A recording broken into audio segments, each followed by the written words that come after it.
I thought we were going to be a lonely crew. And it looks like we are live with the schoolofbookkeeping.com open session. Good morning, everybody. Morning. Morning. Let's see those guns. So, you know, it's funny. I went to a conference years ago, and the guy worked really hard to get people up out of their seats, like stretching, and, you know, at first everybody was like, yeah, okay, that's funny, but then he was like, no, really, everybody get up, and he really kind of to get up, but it really makes a difference. It's a great technique to kind of wake your audience up, because this particular speaker happened to be the one who was right after everybody ate. So he was smart. He knew how to make sure that people were kind of awake and alive for his session. He started him off by getting them to stretch. After those 3 donuts, right? Yeah, exactly. And So, Seth, I want to say your wife is wonderful. Did she just put a drink there by your side because she knew you were busy? my wife is amazing. She does that every week. Every week, I guess, depending on the camera angle, you might actually see a hand come in with a glass of juice, and then at a certain point, often that same hand will come back in with a bowl of cereal, and of course, all of my my meds. She takes care of you. Oh, So is that kind of like what, the Munsters with the hand, the thing? Yes, exactly. No, it wasn't that the Addams Family with just the hand that comes out of the box? Oh, Yeah, right. That thing. was my other favorite. Addams Yeah, Family thing. and the Munsters. Yep, Uncle Fester. Uncle Fester. So before we went live, we started talking about BillQuick, because Gina, I noticed, had commented, and I guess Shafat, who's the CEO and founder, was on Nancy's Hangout, and showing us the scheduler. So Gina, you know, this isn't the main topic today, but since we were talking about it, why don't you tell us a little bit about why you were so impressed with the BillQuick scheduler? Well, I like it because it's a calendar view, and you can see all of your employees, what they're working on, and how much time they have left in the week. If you want to assign another project to them, you know who's working, who's available. It's just a really concise way of seeing everything that's happening this week in your business and who's where. Fantastic. Fantastic. And I know a lot of us are looking for that kind of thing. You know, I know that when Sarah had done all her research on all these project management products, one of her big things that she couldn't seem to find anywhere was something that would give you, and that's why I was asking about it when we were looking at Smart Sheets last week, something that would give you the ability to just see in a quick, concise schedule, here are my resources, which are the people I have available to me to take on work, and here's what's out of those resources, what is currently being used, and here's what's available. So I can just kind of, I say I've got a project, here's when it needs to be done, there's the, you know, availability color code on somebody's timeline, just click in and then say, boom, you know, here's my, see, I got my cereal. Yeah, nice. But here's that person, you know, I can click on that person and assign the task. And of course, clicking on that person and evaluating who that is and whether or not they are the right person with the right set of skills for that job, you know, all that, just right at your fingertips. And you can drill down and see all the details. Yep. Well, I know BillQuick is great because it's got, you know, so much more to it. You've got your whole profile on your employees and vendors and lots of information that you can track about, you know, any person. And you know what's most interesting to me that I learned about BillQuick really most recently as a result of working with them, because, you know, for the longest time I thought of BillQuick as something that was strictly, you know, an add-on to QuickBooks, and a powerful one at that. But what I've learned most recently is that BillQuick, if you want to, could be used as your entire GL package. Did you guys know you could run a balance sheet, you could run a P&L, you could enter and pay your bills, you could do everything in BillQuick. And so I imagine what I'll start seeing more of my clients do as they take on the BillQuick software, they'll initially do it as an add-on to QuickBooks, and little by little I'll wean them, you know, perhaps off of QuickBooks. I don't imagine everyone will ever completely get off QuickBooks. In the worst case, what it'll be is they'll find out that they're doing so much of it in BillQuick, and they're just syncing back to QuickBooks because it gives them the peace of mind of knowing that the information is there in QuickBooks because that's the tool they're so accustomed to. But that, what do you call it? But that, you know, that really everything can be done in BillQuick.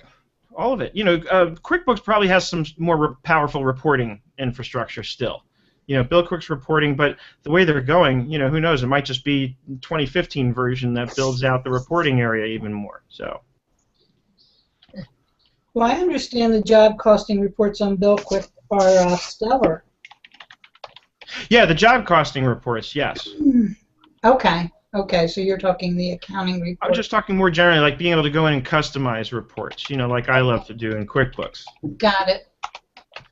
So, but yeah, they do. They have it's a really cool, powerful interface where you can really, it's very user friendly. One of the things that they've done that's really smart is it's the drop down lists are sort of contextual. So, for example, if I'm going to enter, if I want to pick an employee. Or let's say I've got an employee's time, or the employee himself or herself is entering their time. Once it's apparent that they're entering time for themselves, when they click the drop-down to assign which job, it's not going to give the list of every single job that's in BillQuick for that company. It's only going to give the list of projects that they're assigned to.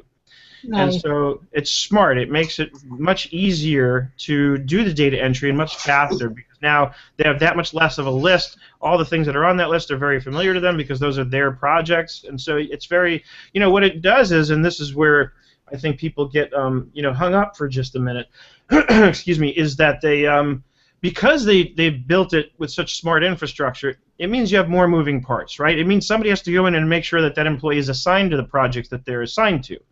But once you do that, then you've got some very, very powerful infrastructure that makes it very easy and efficient to get the information flowing. Do you think that it's too complicated right now to be migrated to a SaaS application? You know what I think? I think BillQuick is, at the core, they're software developers. That's what they do. And Shafat has a very smart team of software developers. So I think whenever Shafat reaches a point where he feels that the QuickBooks API is ready, and I don't even know if he's looking into any kind of zero integration, but if they are, I think he'll get the right team on it and he'll make it work so that it's not too robust, so that everything works very nicely, once they do it. The thing that makes me nervous as somebody working for Intuit or working with Intuit is that Intuit has a way of pulling plugs on things and changing things without really giving you a lot of notice, and I can see at some point there's going to be a crossover point where the SaaS applications will be ready for prime time, and you'll just probably drop the desktop. It would seem like they'd want to start doing development work in anticipation of something like that. Yeah, it's the thing is that at this point, my understanding is that they've completely opened up the QBO API so that the developers have access to every area the same as the engineers themselves that design the software do. Mm-hmm. So, I think if they're doing that, then that's the route they're going. I don't see them pulling the plug, but, unless something goes horribly wrong, which I also don't foresee, but anything's possible. Somebody's got water drops dripping. Sounds that way. That was my phone. Sorry. That's okay.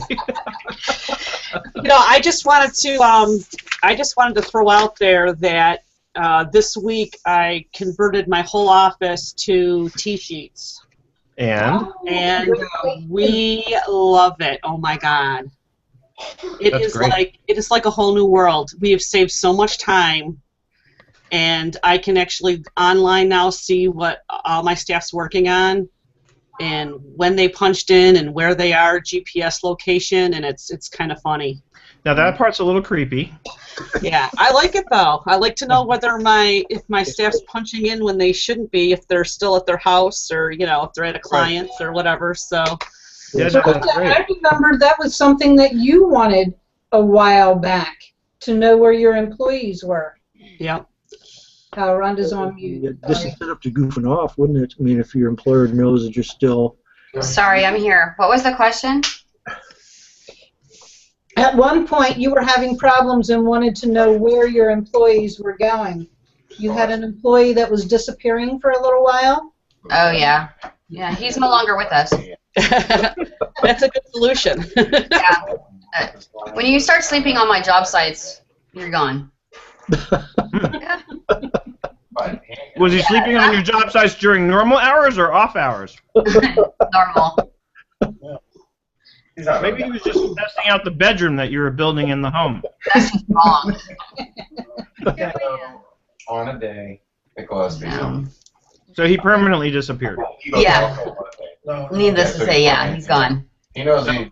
And yes, Larry, there is screen flickering on my camera. What I'm trying to go for here is like the old-fashioned black and white movie style. So you're doing that on purpose? No, I don't know. My Google effect. Yeah, it's a Google effect, exactly. It's called Outer Limits. No, it's the Twilight Zone. We need that music. I have a T-Sheets question. Okay. Joanne, do your bookkeepers have any difficulty if they are... Do they do one job at a time, or do they multitask a little bit, like take a phone call and? No, they pretty much work one particular job at a time. Okay. You know, unless they get stuck, you know, at a certain area. But what's great about it is that it forces them to, you know, the way we do things is we do things at a couple different levels. So if they're doing bookkeeping work, they'll be clocked in doing bookkeeping work, and then when they're done with that, they can clock in doing some accounting, you know, level service, or they can do, you know, tax level service. It forces them to clock out and clock in at the different levels of service. So it keeps it keeps the timer. So you have a choice of using either the timer that's running, or there's also a manual time card where they can manually put things in.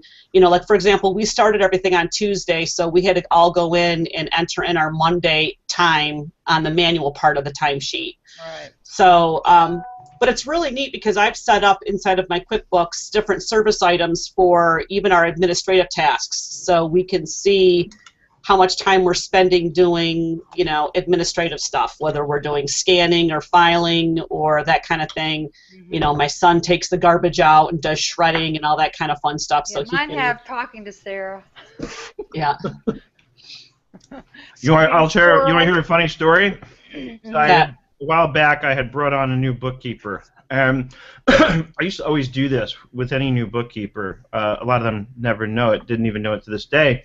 But let's say they're working on, and this was before anybody was really using QuickBooks Online yet. So, bookkeeper worked on somebody's QuickBooks desktop file, and then, you know, of course, sent it over to me and sent me his timesheet for, for what he worked on. And what I did was, my wife said this was kind of obnoxious, but what I used to do is I would go into the QuickBooks file and run a report that showed me, you know, with the timestamp, every transaction that was entered exactly when. Yeah, and the audit.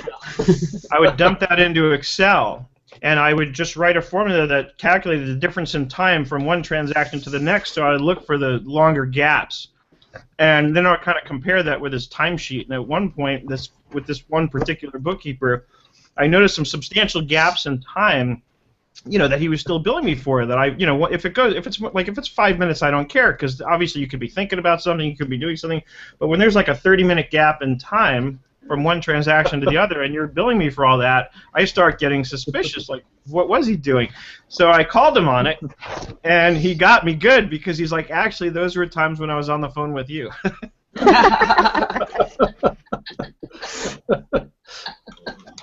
And he was right. And it put him on notice too that you're looking. Yeah. Mm-hmm. But this, for us, this is just like saved us so much time, because, you know, our one bookkeeper, she was basically entering her time like 3 different ways. The first way, she was just keeping track on a piece of paper, you know, her time.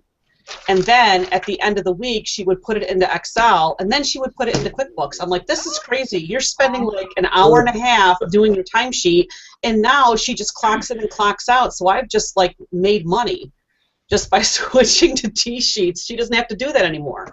Right. It's like, Was that something that was a revelation to you, or did you know she was doing it that way? Oh, I kind of knew she was doing it that way, and it was just one of those things that I didn't really want to deal with. It got in there, and, you know, she did a good job, and I did get the accurate time that I needed to invoice, but I just thought to myself, if I can use this job and save an hour of her life, and she can bill and I can make money on that hour, it like pays for itself. So Yeah.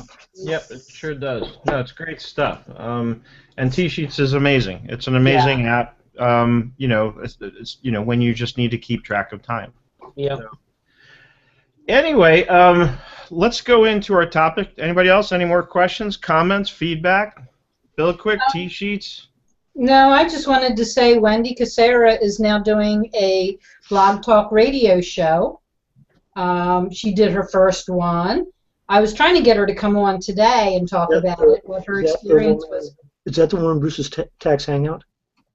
No, it's the same kind of thing Stacy does Wednesday evening. Oh, okay. Although they're switching to Hangouts now. The Radio Free Are QuickBooks they? switched to Hangouts, yeah. Oh, But- wow. Yeah, That's that's what they've been doing that for probably like a good month now, doing it in a Hangout format. Because Blog Talk Radio is only audio. Right. So we want a link. I want to watch. Just go to Radio Free QuickBooks website and then get on there. Yeah, except it's Tuesday nights now, not Wednesday. Oh, it is. I was just going to say it's Wednesday nights. I'm glad you knew that because Yeah, I they did just not. changed it. Okay. So you can watch the video on YouTube? Is that the deal? So yeah, you can watch them on their YouTube channel. I think they were having trouble getting the YouTube channel linked to their Google Plus, Yeah, but Surprise. what do you know? That's why I did a whole video on it last week. Send it to Stacy and Woody. Well, I actually corresponded quite a bit with Stacy when they made the decision to do that, and I gave her some help in terms of figuring out how to get that all set up. So anyway, I'm excited because at the end of this month I'm going to Seattle and I'm going to get to meet Dennis Thompson in person for the first time ever. Yay! Hey, if I were in Seattle, I'd go. You're not like 7 feet tall, are you? No, I'm like I'm 4'6". Is that when we're Heights by looking at people's I'm stomach. actually 5'11". Okay. is I'm that 5'12". is that the when we're Doug's going to be talking as well? Doug will be there, Michelle Long will be there, but of course the most important one. Macro. David. David, yeah. So yeah, there's going to be a bunch of us there talking about T-sheets will be there. QuickBooks T-sheets. Here, I of course selfishly put it on my own page, but let's.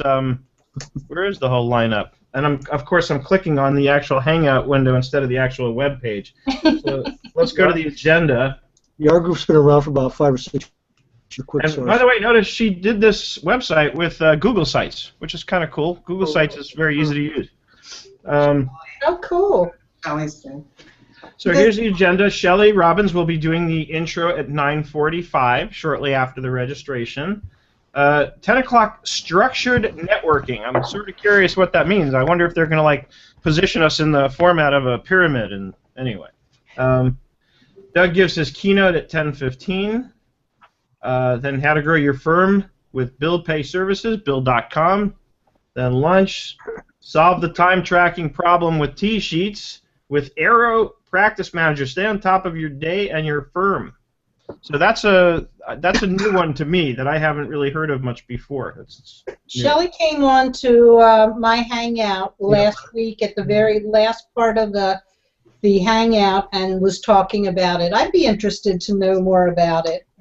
Yeah. I was playing around with Intuit's own Practice Manager, the online one, and I got to be honest, I liked it. I thought it was pretty cool. Do you need a method to use Arrow, though? I think that was the question we had. No idea. And then I guess we're going to learn about sales tax with Avalara, which is an amazing app for people who have any kind of... Let's put it this way. If you're tracking sales tax in more than one division or county, then you need Avalara. I'll leave it at that. They're up in the Seattle area. I think they're on Bainbridge Island across the Sound. Yeah. And then this schmuck of a guy is doing the Intuit QuickBooks technology update. To be the last in the lineup. I know, everybody's going to be all tired. I'm going to have to wake them up. You know what they say? They save the best for the last. Yeah. I don't know, Yvette. Then we're drawing for the door prize, so somebody's going to get to walk away with the door. Rooftop reception, wine and cheese. That's cool. And then at 6:30, the reception ends. We kick everyone out. Go home. So yeah, I'm going up there actually on Intuit's behalf to speak about the Intuit ecosystem, their small business operating system, and then specifically, of course, QuickBooks Online. We're going to look at QBOA, QuickBooks Online Accountant. And also, I don't know if y'all read the email yet, but they just announced this week that they're offering wholesale pricing for QuickBooks Online. Yeah, I saw that. ProAdvisors. So I'm looking into seeing. It's probably, it's probably a no-brainer, but I want to be absolutely certain. I always got to do my fact checking. I believe it is available to all ProAdvisors. I just put in the question this morning to make sure that it's not just available to certified ProAdvisors certified in QuickBooks Online. I wanted to be sure I understood that clearly, that it may only be available to certified QuickBooks Pro Online advisors. But I think it's probably available to all. And what it means basically is it works kind of like the Bill.com accounting console, where you basically get billed for your client's QuickBooks Online company at a discount, and then it's your choice. Either you just incorporate it into your pricing, or you bill it back to them at a markup, or you pass along the savings, however you want to do it. But it provides us with the opportunity as the pro advisors to decide and to take advantage of that discount. So, and so it should be fun. It should be exciting. I've never been to Seattle before. I've always wanted to go. Who'd we just lose? Oh, Rhonda. Hi, Rhonda. So that is the skinny on the Seattle Accounting Technology Boot Camp coming up. It's at the end of May. So if any of you have time and want to jump on a flight real quick, come on out to Seattle and we'll party. We'll party like an accounting rock star. Wish I could. I really do. It looks like fun. Yeah. It sure does. It sure does. Schoolofbookkeeping.com, we released a new course this week. It's called, and some of you are going to like this, Tina I know is going to like it. In fact, in some respects, it was inspired by Tina herself. Because of my visual impairment? No, Oh. because you had shared with me recently, if I understood correctly, that you had gone out and bought yourself a program to help you kind of analyze your bookkeeping practice and reach certain goals and things. And Oh, absolutely, yeah. So this course is basically how you can do that with Microsoft Excel. It's stuff I've covered in here in our ABO Hangout in the past, but now I've consolidated it into a concise 3-lesson course with 3 videos. One's about 20 minutes, one's 9, and one's about 15 minutes. So. Sweet. I'll have to check it out. So that's available at schoolofbookkeeping.com to students only. Oh, well, I can't check it out then. Oh, well, I'll make sure you can get at it. I'm too busy to be a student right now. So that's exciting, and then we've got a lot more exciting stuff coming out there. But let's get into today's actual topic, which is talking about, the app for all apps. And, of course, I forgot when I rebooted to relaunch. Oh my God, Windows 8. Ah! Windows 8. Windows great. The brain ate. The brain ate me. It's the brain 8 on Windows 8. The brain ate Windows 8. So, while this is loading, I'll kind of tell you where I'm coming from on this. I parted company with a client not that long ago, and on the tail end of that, I had it had come up, and he would always sort of joke about the fact that I used all these apps for different things. And near the end, he started joking around like, do I have an app to keep track of all the apps? And I said, as a matter of fact, I do. And that's funny because I thought about this, and I thought about this idea of sort of app fatigue, where, you start using so many apps, and especially for somebody like me, like for a lot of people, the solution is simple. You find an app that sort of serves a purpose, and you stick with that app, and that's what you use until you find something you like better or that solves a problem that the other one didn't, and then you move. Or technology changes. Correct. Now, or you're somebody like me who it's almost like I feel like it's part of my job and what I do for a living to play with all this stuff. So the problem that crops up there is I reach points at times where I'm like, wait a minute, I don't know what I've got where. Whose stuff is in what place, right? Who's in Dropbox? Who's in Google Drive? Where is all this stuff? I've got stuff in Trello that I'm tracking. I've got stuff in, now I'm trying to play with smart sheets. And, the best way to learn this stuff, of course, is to actually use it for a real live purpose. So it's true, I did have to come up with an app to keep track of all my apps and what I'm doing where and with whom. And the first thing that came to mind on this was when I have different clients, and I've talked about this before, where eventually I made the decision that regardless of what the client was using, I was going to sort of insist that all of the Nerd Enterprises clients are, all their files are stored as our central file system in Google Drive. Because I had set up Google Apps for Business for Nerd Enterprises, so in our nerdenterprises.com email, we're using the Gmail client because that's what you get with Google Apps, and I've grown to really love that. It took me a long time to sort of wean off of Microsoft Outlook, but once I did, I was so glad I did. So, so it still came to the point where before I actually made that adoption and decided to sort of centralize all clients into Google Drive, I needed to know where that client's files were. Were they in Dropbox? Were they in Google Drive? Did I have stuff in ShareFile? Because if a client is uploading files to me and I want them to do it securely, I want it done through ShareFile. The nice thing that ShareFile does that none of these other apps do is it gives me the ability to set a specific folder and create a link that has them upload directly to that folder, right? Dropbox, you can't really do that. I could share a folder with them and have them drop things in, but it's not the same, and they have access to that folder. This way, I'm able to just give them the access just to upload a file, but they have no access to the files once they're up there. And so ShareFile gives me a lot of functionality that I don't have anywhere else and that I really like to take advantage of for very specific situations. What will usually happen is that becomes like the portal where the files come in, and then eventually I move them over into Google Drive, and we have kind of a standard folder structure that we use for where things go. For example, there's always a folder for QuickBooks backups, right? We put the backups in Google Drive because that gets synced up to the web, so it's backed up. Along with everything else. The live file, of course, has to go into a local folder, where I keep all the local client QuickBooks desktop files. That can't be in Google Drive or Dropbox or ShareFile for that matter. Those have to be in a non-shared environment because of data corruption issues. So all these things kind of added up to that, plus then where am I tracking stuff for different clients? I have some clients that I've created Trello boards for. And the cool thing about Trello is being web-based, you can link directly to a board, you can link directly to a card, and it gives you a lot of linking capability. But still, what I ended up wanting was one central location where I could go to manage all this. And that's what I've been using the Brain for a lot, is the Brain, so the Brain becomes the first place I go. So I'll give you an example. So let's say I'm here in the Brain, and I'm just going to create like a sample client. So, or let's create a sample one for your business, right? So I create, this is called a thought. For those of you who haven't seen this before, I know most of you have probably seen me use the Brain before. So this is called your business, and then within your business you have your clients, and then under here I'll have client X.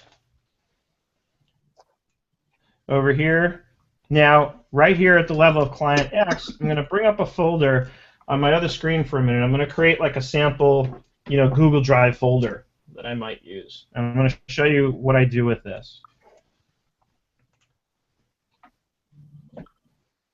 Now, somewhere in Google Drive, I do have a folder for accountants, bookkeepers, and business owners. So let's say that this was my Google Drive folder for my clients. So now I'll create a new folder.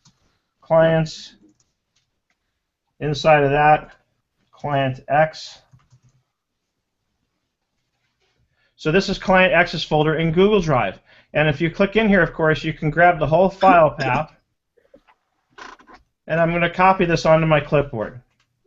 Then I come back over to the Brain, and over here, for those of you, is everybody here familiar with the Brain? Have you guys all seen this already? Like, you've gotten the overview on the Brain? Yeah. Don't be shy. It's okay if you haven't. I just want to know if I should go over some things or if I'll bore you with them if I do. So, all right. So the quick skinny is this area here in the top is called the Plex. Down here in the bottom left is where I take notes, and down here in the bottom right is the attachments area. Okay. So in the attachments area now, I can click that plus icon, and I can add an attachment. That attachment can be any of these file types that are listed here, or link to a folder. I have a question. Yes, sir. Is the Brain's a SaaS application, right? It will sync to the web. So there will be, if I choose to, and I don't have to, but if I choose to, I can make this sync to the web, and then I can access it through the web. Absolutely. Okay, so does Google Drive, or does this basically sync to Google Drive up on the web? No. Okay. So if you put a Google Drive, something from a Google Drive folder, say, like for example, I have stuff on my desktop that I might want to put there, wouldn't get synced to Google Drive. I'd have to basically do it Google Drive separately. No, watch this. So what I just did was I actually synced to a folder locally on my computer. I didn't sync, I linked in here. I put in the link. What I just did, as you started to ask the question, was I created a link directly to the folder that's local on my computer that's in Google Drive, right? So what happens now is, and what I'm going to do is now I'm going to open up Windows Explorer again. I'm going to close this, right? So what happens is I'm about to start my day. I'm starting to work on Client X. I come over to Client X, and by the way, the search on this thing is great. If I'm at the home thought and I start typing client, it comes up. And even if over time I've accumulated a lot of stuff in here, if I simply click search, it does a Google-like search down here in the attachments area. So one way or the other, it's very easy to find stuff. So here's Client X. I can click on that. It takes me right over to the thought. Notice it brought me over to the search tab here when I did the search. So now I can click back over here on the thought, on that tab, and now if I double-click this, it pops open the Windows Explorer folder right where Client X's files are. So the brain becomes kind of command central where I manage things. Now, to your point, Dennis, as we well know, I can put a real Excel file in this folder and it'll sync up to Google Drive, and so it has the same sort of purpose there as putting something in Dropbox where it's synced up to the web and I have access to it anywhere and it's backed up, sort of. Okay. It's important to understand that these really aren't true backups. These are just, syncing applications. Carbonite is a true backup solution. Right. In any event, if you use Google Drive, though, by contrast with Dropbox, Dropbox, in my opinion, is really mostly designed for use locally where it's synced up to the web so you can share it with people. Right. Google Drive, by contrast, has features that you would use strictly on the website. So you have your local side, and then you have the website equivalent of the same folders. So I'm going to bring up the website of this. So notice here's the website, right, because I'm looking in my browser. And I have the clients folder that I created in the accountants, bookkeepers, and business owners folder. Within that, I've got Client X. So now here's what I can do, because really I have two ways to access this folder. One is on the web, one is locally. So now I'm going to take the URL for this folder on the website of Google Drive. I'm going to copy that to my clipboard, come back to the brain, and I'm going to add it here as an attachment. This time I'm linking to a URL, though, not an actual folder. So when I paste that link in and click OK, now from this one place in the brain, I've got very quick, easy access directly to this client's folder on both sides. So you do the same thing for, like, say, I use SmartVault. I use the desktop and it gets synced to the web. So in theory, you could put a local link for your SmartVault folder in the brain, and then that would flow up to SmartVault. Is that correct? Yeah. So and so again, and you're not syncing from the brain to that application, you're just linking to it, right? So that I start out from the brain, and then from here, assuming this were a link to my local SmartVault folder, all it's doing is it's opening up that folder on my computer, so I have access to what's in there very quickly. Now, what about emails? Is there a quick way to get an email into the brain? No. So that's where you would not use the brain. Like when it comes to emails and forwarding and keeping track of tasks and things that way, that's where I stick to. Evernote is what I use mostly for that. But Trello also has a really cool feature where you can get a link that you can forward emails to, and you can specify which list within a Trello board that email will show up in as a card in Trello. So I'm starting to use Trello a little bit for that too. Does the brain and Evernote link? No, not directly. No, but what I did do recently on mine was, because then the thing that comes up is, now let's talk about the apps, right? All these different apps that I use. Hercules is excited about this. So over here, let's go, instead of under your clients, let's go back to your business, and let's go to, and so what I did here was I created a series of child thoughts, right? So each one goes beneath.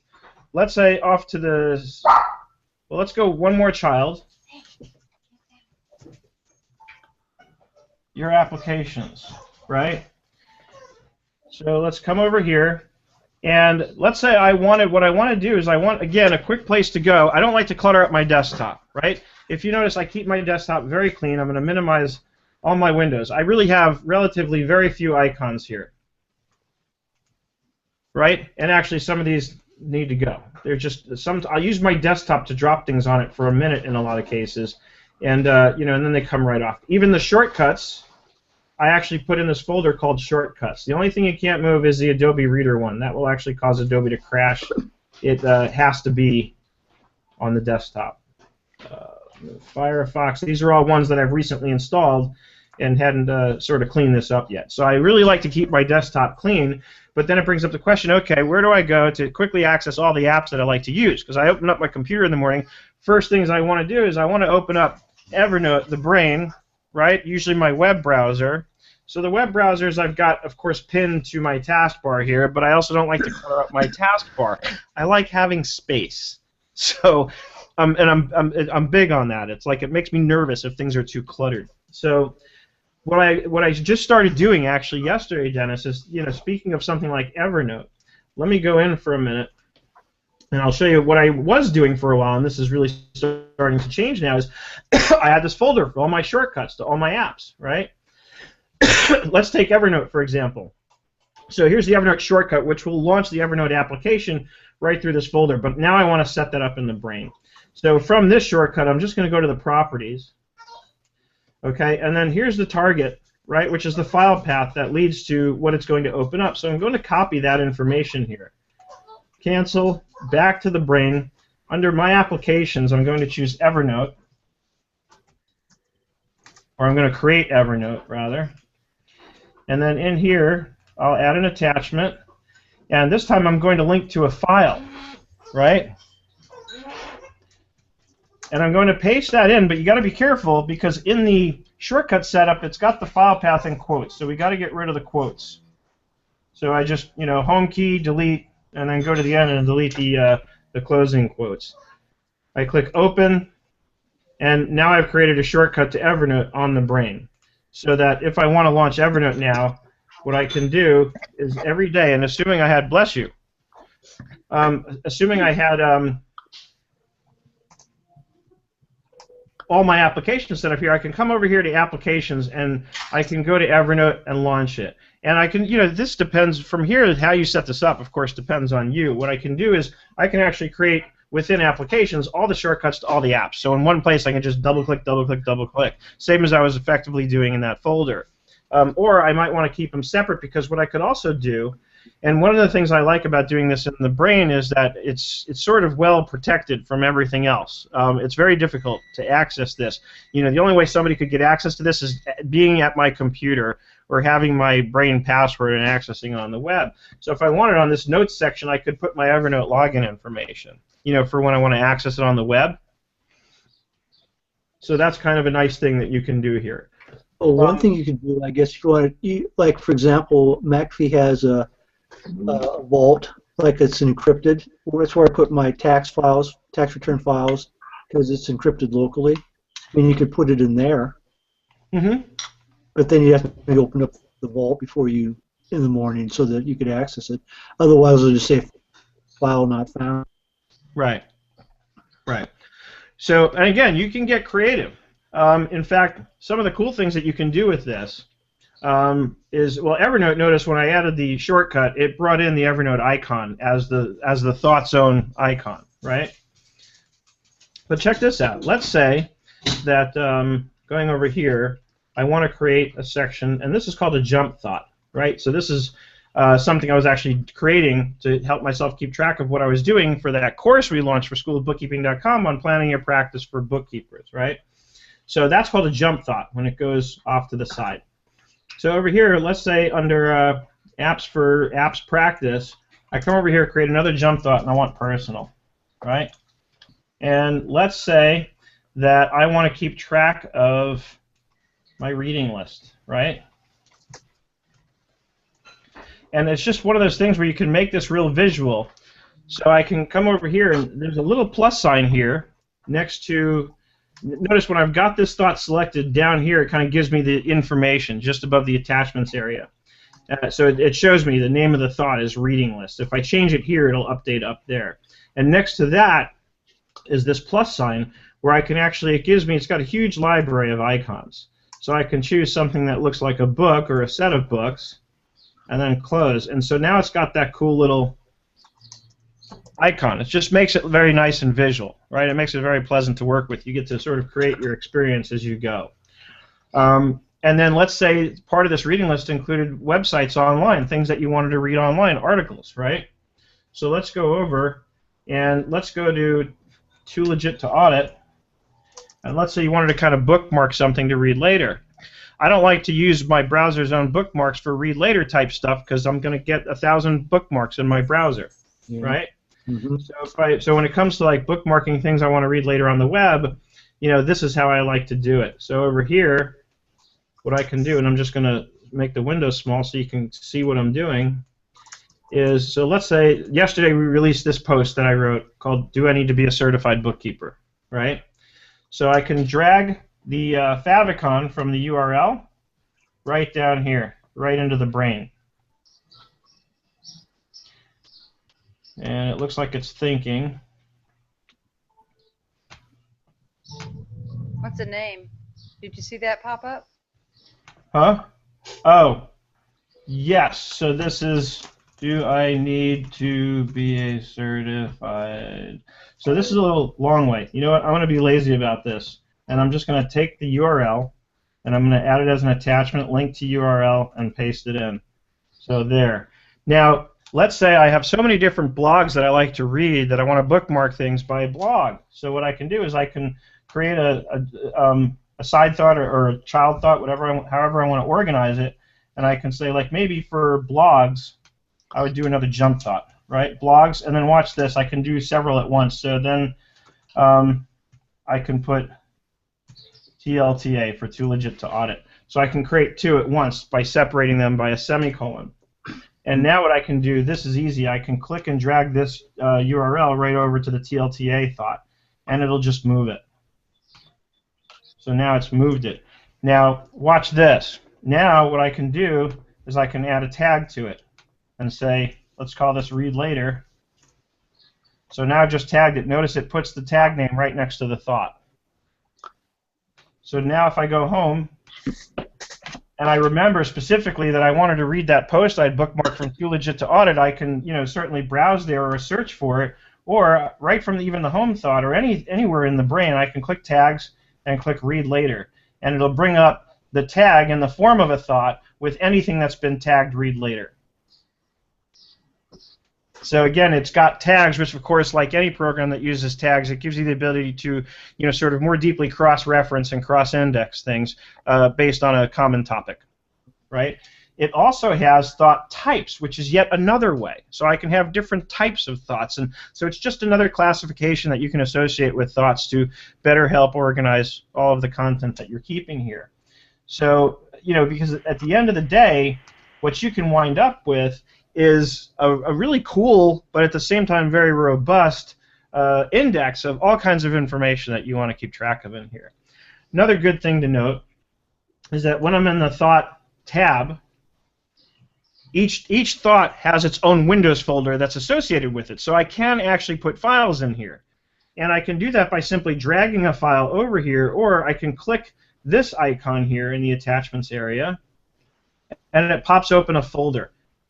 You'll never be able to figure out what the folder's name is by reference because it puts this long reference in there, and I'm sure that's its way of making sure that it'll never have any kind of conflict in terms of, just making sure that each folder has its own unique name and reference point.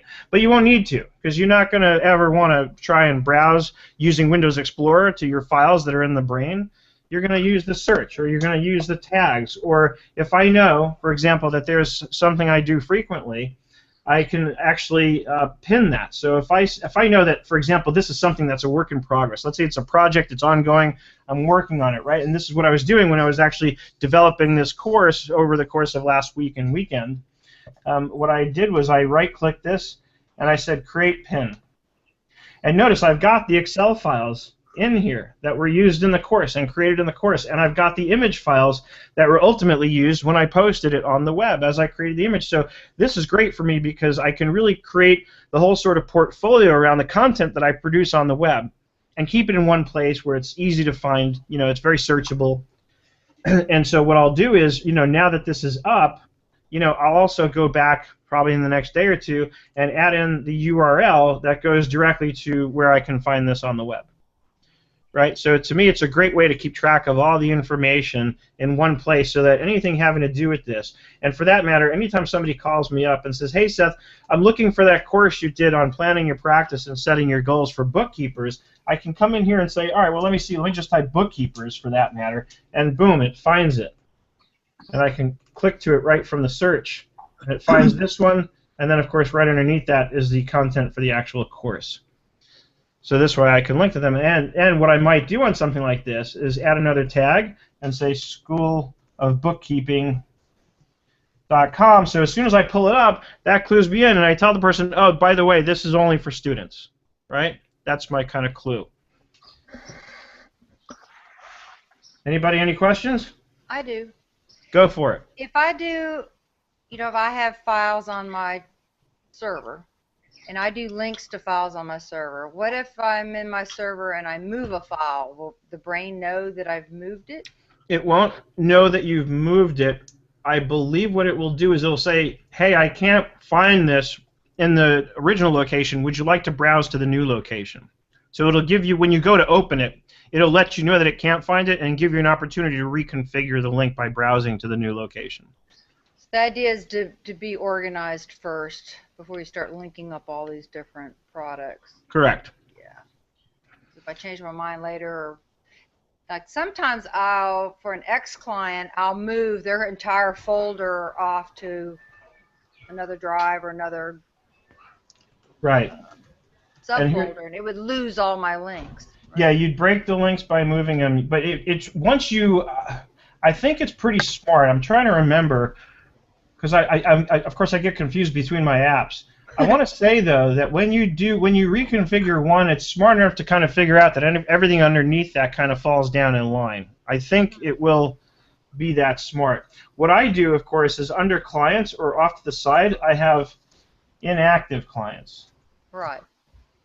So even in the brain, I do that. So if client X goes away, I click and watch what you can do to reconfigure this stuff.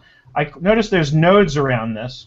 So I click the upper node, I move it over to inactive clients. Now it's linked to both, right? But then I can move my mouse over the link that goes directly from your clients to client X, right-click it, and choose unlink. So now I've just moved it away. Of course, the other thing I might do is create a tag called inactive clients. So yeah, you will if you start moving if you start restructuring your folder structure, then you'll have to, you know, think on that in terms of making sure you make the right updates in the brain. And the reality is, anytime you're going to use any kind of linking mechanism to folders, that's always going to be the case. Mm-hmm. So did you buy the Pro license? Yes, I did. Of course. What kind of pricing are we talking about? To get this desktop version, the free version actually does a lot. So you don't really need to pay for it right away. My suggestion is take the free trial, and of course I've got an affiliate link I'm happy to give you so that I get credit for sending you. But the free version... You can't add file attachments, right? What? You can't add file attachments. I think you can, but... I'm looking at the website, it's over on the 219 license only column. Gotcha. So yeah, then you can't add file attachments. That's true. And when you do pay for it, you get, like, I think it's 20 gigabytes of space now is what I've got. So yeah, there are some limitations as always with the free version, but the free version will do a lot. And so what you do with the free version is you'd link to the folder where the file is instead of actually, you know, or you can link directly to the file. You know, because remember that's an option too, linking to the file. So that's true. You can't put the actual file in here. There's also in the options when you're setting this up, by the way, even if you do go to the paid version. And so, Sarah, what did you say? It's 219 now? Is what the... Okay. I thought it was 250. So either it's come down or and they have they have one for $300 that renews every year for $159. That's probably the one I have. So I think you that's get what I have. all the upgrades for free. Yeah. Yes. And online access. The other one doesn't have online access, so you're on the combo. Yeah, I've got the web access, and then they have an enterprise version where for larger companies who want to use this, and there's some big companies that use this, and it's collaborative. Where so if you're a Brain user and I'm a WebBrain user, if we're both using the web client, then I can actually invite you to collaborate on a Brain with me. And so then everything syncs up. So kind of like Dropbox, if I did drop a file into a thought, it would sync up and you would have access to it too. But the main thing that I like about this, and the reason I like it for the topic that I brought up for this week, is the ability for me to very quickly, add links to things so that I can, once I do have my whole other structure in place, when I do add a client's file to my Google Drive, then the first thing I'm going to do is set them up in the Brain, because I want to have, because as I was mentioning earlier, I have clients who might use Dropbox, but I'm still going to set them up in Google Drive, and I'm going to sync their files between Dropbox and Google Drive.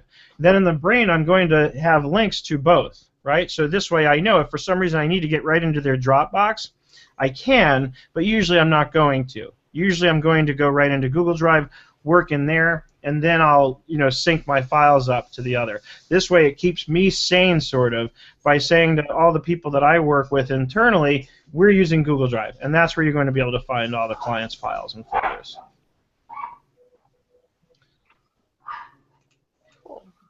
So it just saves me the trouble of having to browse places and having to remember, what I'm using for which client. So, and again, because this way, when I've got something for a client that's in Trello, and I'm not using Trello for all of my clients, the first place I go is here in the Brain, and then this tells me, do I have something for them in Trello? And if so, there's a link to it. The nice thing is linking to the web, because that's really never going to change, right? If I link to spots on the web. And more, that's what's happening with me anyway, is that I'm going to link to places that are on the web. Because even if I move a Google Drive folder from one place to another within Google Drive, its corresponding website link won't change. It's great, because I think I'm at app overwhelm myself. Yeah, so this to me is a way of kind of centralizing the information about all the apps you're using, where and whom you're using them for. That's what I like this for, especially. And I'll end with this. I'm going to pull it off screen for a second because I want to pull up my actual personal Brain on this. But before I do, I just want to make sure I'm not sharing anything I don't want to be sharing with the world. And just so you can see, by the way, when you go to open a Brain, like many applications, it's got the different Brains that I use, right? And notice some of these say local, right? Like this one we're working in now, I think it is.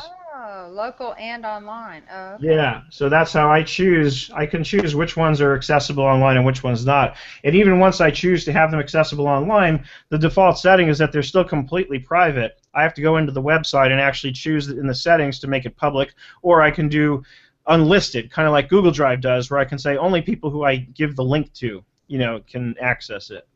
So, and the link is not going to be one that anybody would accidentally figure out. Can you collaborate with people who are not on Brain? They can do a read-only, so you can set it up so that it's public or unlisted, give them the link, and they can access it, they can browse it, and if there are any files attached, they can actually download those files from the Brain on the web. But then if I had a library of PDFs that only on articles that I have for just my clients, like today a new client wanted to know how to do 1099s, and I have an article for that, I could. Yeah, you could give them a place to go in the Brain and give them actually what I think is a really cool browsing experience in terms of having something that's sort of fun to look at while they browse for the PDF that they're looking for. Absolutely. That's a great way of using it. But it's still private. It's the link that I gave them privately. It's unlisted, so if they give that link unlisted, out. Yeah. Yeah. So it is technically accessible by anyone who has the link, but so. It's And then like I would link it to my server, yeah. Well, that's kind of like Google Drive, right? Where you give different permissions to link to the file. Correct. I'm trying to see. My Brain on Twitter. Oh, you want to see that one? See now, of course, this one, because since the last time I installed everything on this computer, I haven't bothered to use it. I have to download it for local use first, because that one's sort of backed up on the brain. Online only. Okay. Yeah, because that one's online. See, so now what it's doing is, let me close that.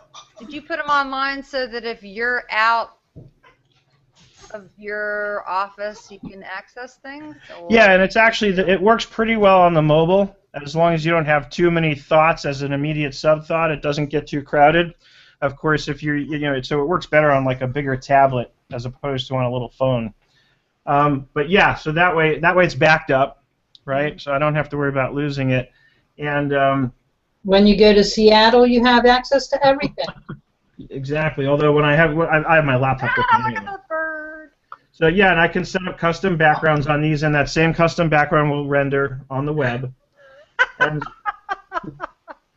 Where do you get that imagery? Google search. Do a Google image search, and there it's easy to find stuff like this. Yeah. So yeah, this is my brain on Twitter. So over here, notice I've got it organized. I've got apps and tools, right? And it's interesting. So it looks like I created an Excel file here, and look what it does with the image. It actually shows them in the notes area. I think I did that. I think I put the image in there. Oh, that's Nice. I haven't looked at this in a very long time, so let's open up this Excel file. I'm actually curious myself to see what's in it. Oh no. Hope it's something not bad. I hope it doesn't have my passwords. Yeah. If it does, they're probably all outdated and changed by now anyway. Nothing. Well, it hasn't even finished opening yet, which is weird. Let's try that June again. 2011. What? June 2011. So you've had the brain for a while. Oh yeah, I've been using this for a long, long time. Okay, so this is interesting. So, TweetDeck. Ah, look at there. It's funny. I was building a course on Twitter a long time ago, and I sort of abandoned it because I got busy with other things. So here's how it works. Add your apps and feature suggestions and upload it to me. I'll give you credit in the ebook. Make sure you include your links, contact info when you upload. Click the box below it. Go to the main website. So this is something I made available for people to download. So I was looking at TweetDeck, Hootsuite, Ping FM, and then I left space for people to add other rows. And then here's all the social networks: Buzz, Facebook, Foursquare, FriendFeed, LinkedIn, MySpace, Ping FM, and I included WordPress in there for some reason. See conversation. So this is interesting because I was developing this a long, long time ago, and I really wanted to write a book on how to use Twitter for accountants. So here's something on Hootsuite with the URL directly to Hootsuite. Seismic is another app that I've used for Twitter. TweetSpinner was the first app I ever used to kind of track who was following me and who was unfollowing me and all that kind of stuff. There's Social Oomph. SpreadTweet. This was great because it was a Twitter app that was designed to look like a spreadsheet. And, of course, the way they marketed it, which employers aren't going to like, is that it looks like you're working on a spreadsheet when, in fact, you're on Twitter. So you just switch over when the employer walks by? Well, you don't even have to, because unless the employer takes a close look, they're not even going to realize that. And I guess this is no longer out there because it came to a dead page. Maybe employers complained about it. Here's paper.ly. Very funny. So rules of engagement. So these were kind of like thoughts I had, and that's of course what this is. It's a mind map. So these were thoughts I had. I wanted to do something on hashtags. I wanted to talk about rules of engagement, meaning like do's and don'ts. And here it is: autoresponders, do's, don'ts. So I love this because you can really map out how you're thinking about things too, and then you have all the same benefits that I just talked about in terms of linking attachments and URLs and all that sort of thing. Social media calendar, how to develop a calendar and kind of schedule your content. Friends, friends are the people you follow, so I was really breaking it down very simply for people who had no experience. And maybe now that I think about it, now that I'm here, and because this is so old, I might just make this into a publicly available resource now. Followers, here's... Take a brain and make it public. People can add to it? Only if they're also brain users and you've added them as a collaborator. Right, only. Yeah. Yeah, so they also have to have the paid and web version so that they can make changes to it. And then what's cool is you can embed this. in a web page. So I was about to say, because I have an FTP site where I store documents that are on my web page, but watch this. this looks a lot more. It's just kind of fun. So if you go to my if you go to my website, and I think I have it here on School of Business. So it's a link to the brain? Here, it's going to take a second to load, but here it is. So here's a brain file that I had created on School of Business. So, and I've embedded right on my, business on my School of Business web page in my website. And so now here's what it looks like when it's embedded on the web version. Wow. Right? And so this is kind of a schematic of what I'm building. So I can go to accounting software. What am I doing in terms of accounting software? Here's sales commissions with QuickBooks and Excel. So that's a live course I've got on the web. I have Excel templates over here. So I can click, and here's all my Excel templates. And notice I can also put links in there. So knowing that I'm embedding it, when I set up the brain in that notes area that's at the bottom left, I put a link that would take people to register for the School of Business. Over here, these are thoughts that I had pinned to the top. So when you're thinking in terms of a web brain, you want to think in terms of using that to create simple navigation for people so they can click and see what's coming soon, right? But you know what's cool is you just have to keep working in the brain. You don't have to come back to your website and change your website. Correct. Yeah, if you're using something like this. Now, the criticism that I've gotten about doing this is that a lot of people may not understand how to use it. I think it's pretty straightforward. They think it's a picture, not something they can click on. But who doesn't play with these things and see? You know what I mean? Like, who wouldn't come here and say, oh, let me click on this and see, right? Here's mind mapping. So, of course, this is going to be a whole course I was going to roll out on the brain. And there's other mind mapping programs, but I just like the brain the best. It doesn't, you think a link is blue.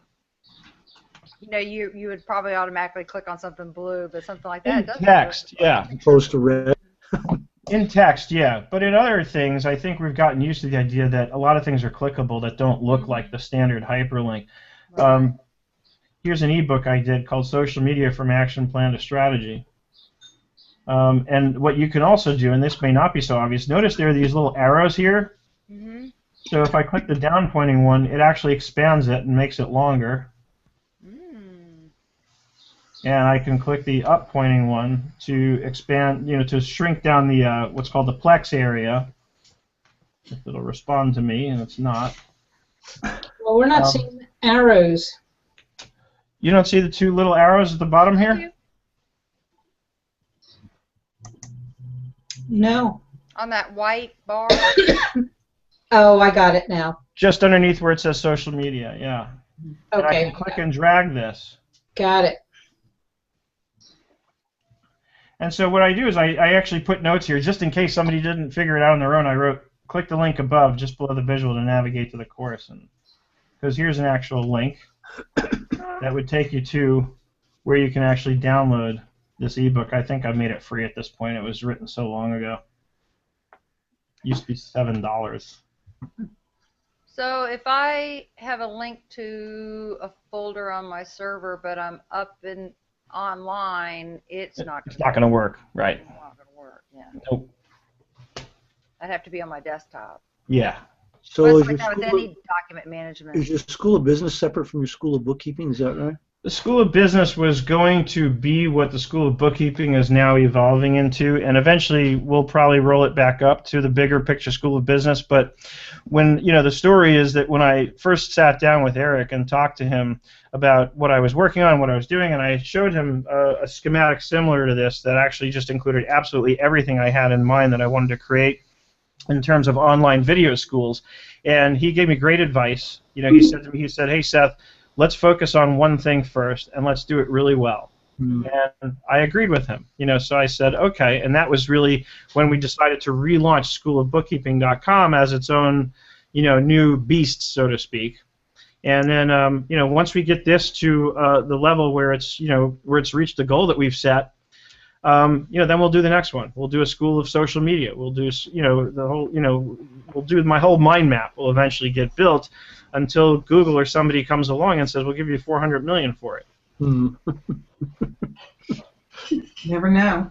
Next next time we meet, can we talk about QBox? Yeah, I've never heard of it, but absolutely. Send me a little description of it, and then I will create the event for next week, and we'll talk about it. Okay. And a snapshot. You know how you mentioned that you cannot put a QuickBooks file in Dropbox Yes. because the syncing will corrupt. Apparently they've solved it. So it's just like Dropbox, but it locks the QuickBooks file while you're using it, yet the person on the other end can still do reports. And we're certain about that? There's a lot of people using it, so I don't know. That's what I want to talk about. All right. I might try a... You know, the funny thing is, and I almost hesitate to say this, but the truth of the matter is, it's like it almost has to get Charlie Russell's seal of approval. It's so funny. Somebody said on LinkedIn, have you run this by Michelle, Charlie, and Murph? Yeah. The sales guy said, I'm not familiar with Charlie. That's the triad. To talk to them, so I'm waiting for one of them to chime in, but yeah, exactly. Yeah, and of course it'd be great if we could actually get into it, telling us if it's safe, but good luck with that. I'm sure Intuit's not going to want to align itself in that way. But still, if Charlie says it's safe to use, then I know it's pretty reliable that Charlie won't say that unless he's really beaten the crap out of it and made sure. So I think as there's more and more chatter about it. Right. All right. Is it Q like the letter Q or Q like? Yeah, QBOX. Yeah, send me a brief description, Sarah, and then you can run the show next week. Oh, okay. Well, maybe by that time I'll try it out. All right, cool. Sounds good. Because a long time ago, Intuit was supposedly working on this solution, and I guess it never happened. Well, they're too busy working on what they got going on. Yeah. Well, this is when there was a lot of buzz about a lot of people were starting to use Dropbox to put their live QuickBooks files in it. I did it for years with a client. Truth is, I never had a problem, but eventually when I heard enough over and over again about how potentially bad it could be, even though my actual experience was it never created a problem, and we just, how to make sure you don't get conflicting copies really boils down to just proper communication between channels. It's not that hard to do, but eventually I just got so sick of hearing from people about, I got into heated arguments with people in some of the forums about how, people can write all the articles they want. I'm telling you from my own experience, I've never had a problem. You've never bumped into, tried to do something at the same time that would have, I mean, yeah, we got conflicting copies once or twice, but that just made us be more careful about communicating who's working in the file. Right. And then I came up with a system that I did a video on, and I've gotten a lot of heat for it from people, where I just drop a little text document and it says Seth is working in the same folder where the QuickBooks file is located. So then we just have to train people, go in there and look and see if that file is in there. And we date it just in case I forget to delete it after I'm done. And I put that video out there, and I got so much flack from so many people about it because the video was called How to Avoid Conflicting Copies in Dropbox. And I basically came out and said, look, I know this is not the ideal solution, but it's a workaround, and it's the best one I can come up with. And I had all these people telling me, this is terrible, this is the stupidest video ever. And I was like, okay. Apparently this locks it, and then if somebody is in the other side and they try to post, it'll warn them, don't do that because it's not going to save. Got it. Okay. I've got one little nonprofit that the treasurer would just like a copy of the QuickBooks. She wants to be able to look things up. She's not going to post in it really, but if she had to do a check and we weren't available, she could do it. Yeah. So, and if she ever cut us loose or we cut her loose, we each have a copy and we're done. And I assume you're still making backups just in case. Oh yeah. I've carbonite, loving my carbonite. Gotcha. Okay. Well, on that note, it's time to end the show. So right, have a nice weekend. Have a lovely weekend. Gita's Hangout today, 2:30 Pacific, 5:30 Eastern. Don't miss it, or you'll miss out on the rest of your life. That's you never know what you'll get. That's right. All right. Bye. See you next week. Bye, everyone.